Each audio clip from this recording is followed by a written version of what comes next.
Номин аппликейшнээр ахуйхийн боллон түрээслэх, худалдан авах, цэнэглэх гэрээ байгуулах заавар.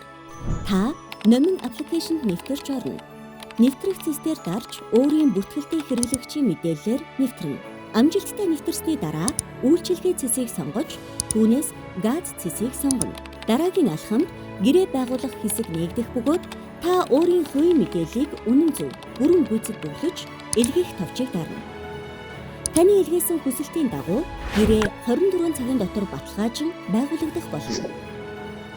24 цагийн дараа гэрээ байгуулагдсанаар үйлчилгээ цэсийг сонгож, түүнээс газ цэсийг сонгоно. Тус цэснээс ахуйхийн боллон түрээслэх, ахуйхийн боллон худалдан авах, ахуйхийн боллон цэнэглэх гэсэн 3 сонголтоос өөрт тохирох үйлчилгээг сонгоно.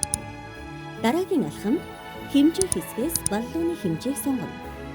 Салбар сонгох хэсэгт дарж өөртөө байрлах салбарыг сонгоно. Сонголтоо хийсний дараа үргэлжлүүлэх товчийг дарна. Ингэснээр төлбөр төлөх хэсэг рүү шилжинэ. Төлбөрийн хэсэгт өөрийн ашиглах төлбөрийн хэрэгслийг сонгож, төлбөр төлөх товчийг дарж гүйлгээг хийнэ. Төлбөр амжилттай хийгдсэний дараа төлбөр шалгах товчийг дарна. Хэрэг төлбөр баталгаажсан бол таны бүртгэлтэй утасны дугаарт 4 оронтой баталгаажуулах код ирнэ. Уг 4 оронтой кодыг ахуйхийн бодлуулалтын цэгийн дэлгэцээр оруулснаар хаалга автоматар нээгдэж таны худалдан авалт амжилттай дуусна.